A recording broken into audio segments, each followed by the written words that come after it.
Hi అండి. అందరూ ఎలా ఉన్నారు? బాగున్నారా? నేనైతే చాలా చాలా బాగున్నాను. మీరందరూ కూడా బాగుండాలని మనస్ఫూర్తిగా అయితే కోరుకుంటున్నాను. ఇక్కడైతే ఎర్లీ మార్నింగ్ లేవగానే టీ అయితే ప్రిపేర్ చేసుకుంటున్నానండి. కొంచెం లేట్‌గా లేసాను. సో, నైట్ పాప లెగవడం వల్ల ఈరోజైతే కొంచెం లేట్‌గా లేవడం జరిగింది. సో, ఇంకా లేవగానే ఫస్ట్ అయితే టీ పెట్టుకుంటున్నాను.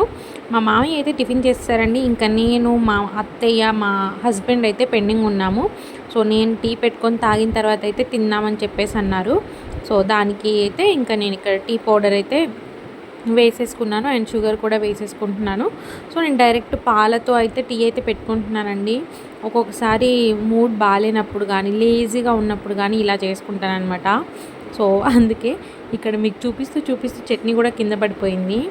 అత్తయ్య ఏం చేశారంటే చట్నీ కోసం అని చెప్పేసి అన్నీ వేపేసి పెట్టారు.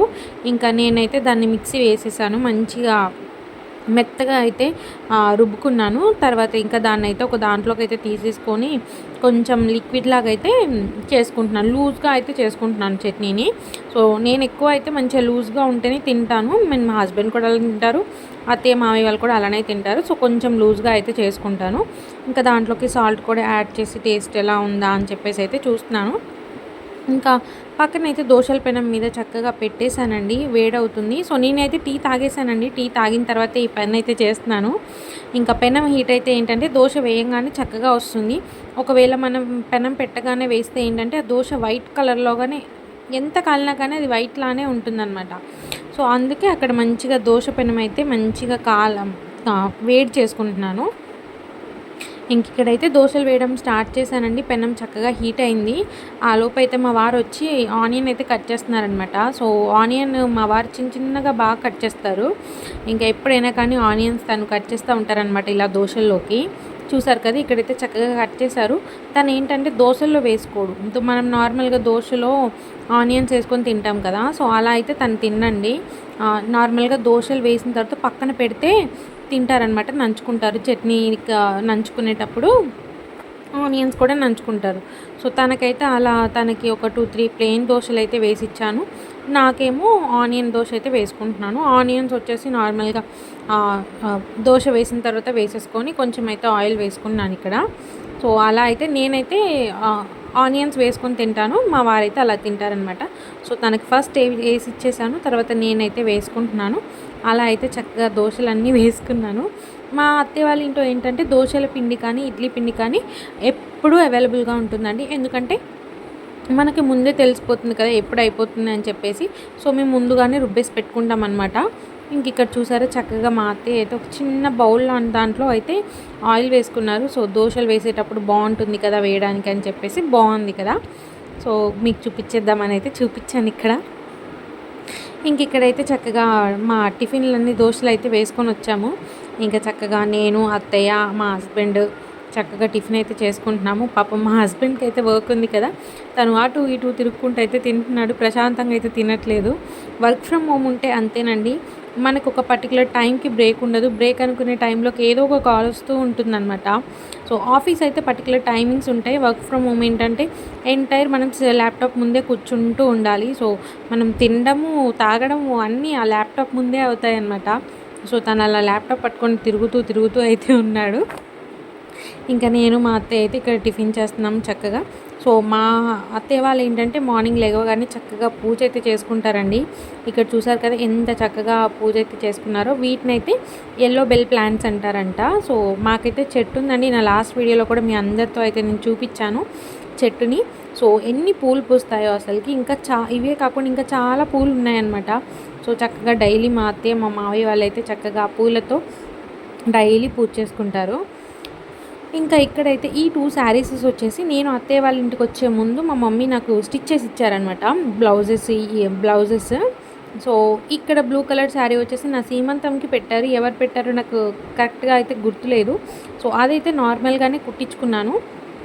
ఇక్కడ గ్రీన్ కలర్ చీర చూస్తున్నారు కదా! సో, అది నాకు మా సిస్టర్ 1 ఇయర్ బ్యాక్ నేను వెళ్ళినప్పుడైతే నాకు పెట్టిందనమాట. సో 1 ఇయరే కాదని ఇంకా ఎక్కువే అవుతుందనమాట. నాకు ఎగ్జాక్ట్‌గా అయితే గుర్తులేదు. సో అప్పుడు పెట్టింది నేను ఇప్పుడు స్టిచ్ చేయించుకున్నాను.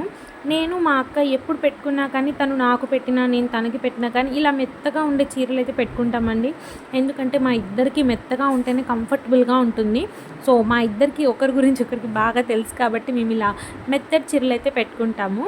సో దాని మీదకైతే మా మమ్మీ ఇలా బ్లౌజ్ అయితే డిజైన్ చేశారు. సో ఈ బ్లౌజ్ వచ్చేసి నాకు ఆ బ్లౌజ్ నేమ్ అయితే తెలీదండి. అలా ఎలా అంటే ఆ స్టిచ్చింగ్‌ని ఏమంటారనేది ఆ హ్యాండ్స్‌ని నార్మల్‌గా మనం 'కృష్ణ ముకుంద' సీరియల్ చూసిన వాళ్ళకైతే అర్థమైపోయి ఉంటది. ఆ సీరియల్‌లో కృష్ణ వేసుకుంటుంది కదా! సో అలా అయితే నాకు స్టిచ్ చేశారు. కాకపోతే కొంచెం షార్ట్ పెట్టారనమాట. నాకు ఇంకొక బ్లౌజ్ కూడా స్టిచ్ చేశారు. అదొచ్చేసి అచ్చం ఆ సీరియల్‌లో ఉన్నట్టే కుట్టారు. ఇదైతే నేను షార్ట్ పెట్టమన్నాను. షార్ట్ పెడితే ఏంటంటే దానికి ఇలా డిజైన్ చేసిందనమాట మా మమ్మీ. యాక్చువల్‌గా నాకు ఇలా డిజైన్స్ వేసుకోవడం కానీ ఇవన్నీ అయితే నచ్చవండి. నార్మల్‌గా ప్లెయిన్‌గా కంఫర్ట్‌గా ఉంటేనే నాకు బాగుంటుందనమాట. కానీ ఇది స్టిచ్ చేస్తున్నప్పుడు కూడా ఈ బ్లౌజ్ నేను నాది అనుకోలేదనమాట. ఫైనల్‌గా కుట్టిన తర్వాత అది ఇది నీదే శారీ అని చెప్పేసి అంది. నేను షాక్ అయ్యాను. ఎందుకమ్మా ఇలా డిజైన్ పెట్టావు, నాకు ఇష్టం ఉండదని తెలుసు కదా అంటే, ఇంకా మా మమ్మీ వింటుందా, అసలు వినలేదనమాట. చక్కగా దాన్నైతే ఇలా 'కృష్ణ ముకుంద మురారిలో' కృష్ణ వేసుకున్నట్టయితే బ్లౌజ్ అయితే స్టిచ్ చేసింది. అండ్ బ్యాక్ సైడ్ అయితే చక్కగా లేస్‌తో అయితే డిజైన్ చేసిందనమాట.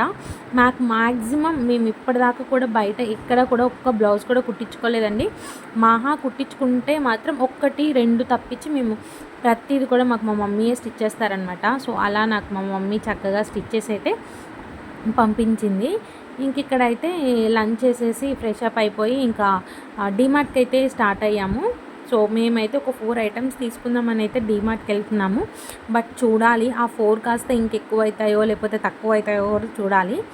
వెళ్ళే మధ్యలో ఏమైందంటే మీ అందరికీ చెప్పాను కదా నా లాస్ట్ వీడియోలో, మేము ఎప్పుడు బయటికి వెళ్ళినా కానీ ఇక్కడైతే గేట్స్ పడుతూనే ఉంటాయి. ఇక్కడ ఫస్ట్ గేట్ అండి ఇది. ఇక్కడ మేము ఆల్మోస్ట్ 15-20 మినిట్స్ అయితే నిలబడ్డాము. ట్రైన్స్ మీద ట్రైన్స్ వస్తూనే ఉన్నాయన్నమాట. మేము ఎక్కడికి వెళ్ళాలన్నా కానీ ఈ గేట్స్ దాటే వెళ్ళాలి. సో ఎప్పుడు వెళ్ళినా కానీ ఎప్పుడు గేట్ పడుతూనే ఉంటుంది. ఎంత టైం చూసుకొని వెళ్దాము గేట్ పడని టైంలో అన్నా కానీ ఎక్కడో ఒక చోట ఇంకా ఏదో ఒక ట్రైన్ వస్తూనే ఉంటుంది, గేట్ పడుతూనే ఉంటుంది. సో అలా ఇక్కడే మేము ఒక 15-20 మినిట్స్ అయితే స్ట్రక్ అయిపోయామన్నమాట. మా టైం అంతా వేస్ట్ అయిపోయింది. పాప ఏమో ఇంట్లో ఉంది, తను ఎక్కడ లెగుస్తుందా అని ఒక పక్క టెన్షన్, ఇక్కడేమో ఈ గేట్స్తో టెన్షన్. ఇక్కడ చూసారా ఆ గేట్ అయిపోయింది అనుకుంటే షార్ట్కట్లో వెళ్తే తొందరగా వెళ్తామన్నారు మా హస్బెండ్. సరే అని చెప్పేసి ఇటు వచ్చాము. ఇక్కడ కూడా ఇంకో గేట్ ఉందన్నమాట. సో అక్కడ చూసారా గేట్ కూడా పడింది మళ్ళీ ఇక్కడ కూడా. ఇలా కాదని చెప్పేసి ఇంకా మా వారైతే బ్రిడ్జ్ మీద నుంచి అయితే తీసుకొచ్చారు. ఇంకొక రూట్ ఉంది, కాకపోతే అది లాంగ్ రూట్ అనమాట. సో ఇంకా దాని మీద నుంచి అయితే వచ్చేసాము. ఫైనల్గా అయితే డీమార్ట్కి అయితే వచ్చామండి. సో షాపింగ్ చేద్దామని చెప్పేసి అయితే ఇక్కడ ట్రాలీ తీసుకొని మా వారైతే ముందెళ్తున్నారు. సో ఫస్ట్ అయితే మేము వెళ్ళింది డైపర్స్కి అండి. సో మేమైతే మా పాపకి డైపర్స్ తీసుకుందామని చెప్పేసి వచ్చాము. కాకపోతే డీమార్ట్లో మేము తీసుకునేవి అయితే లేవు. యాక్చువల్గా న్యూ బార్న్ విత్ తీసుకుందాం అనుకున్నాము, కాకపోతే వేరే సైజెస్ ఉన్నాయన్నమాట. సో అందుకని చెప్పేసి ఇంకా అది అక్కడ ఏం తీసుకోలేదు. తర్వాత వచ్చేసి ఇక్కడ మేము మిగతావి మాకు ఏమైతే కావాలనుకున్నామో అవన్నీ తీసుకొని అయితే వచ్చాము. కాకపోతే అందులో మేము 4 ఐటమ్సే తీసుకుందామని వచ్చాము. ఆ 4 ఐటమ్స్లో 2 ఐటమ్స్ అయితే లేవు అవైలబుల్గా డీమార్ట్లో. మిగతావి అయితే ఇంకా అన్నెసరీగా ఎక్కువ తీసుకునే ఉన్నాయన్నమాట దాంట్లో. సో హోప్ మీరు అందరూ కూడా ఇది ఫేస్ చేస్తారు. ఎవరైతే డీమార్ట్కి వెళ్తారో వాళ్ళందరూ కూడా ఇలా జరుగుతూనే ఉంటుంది.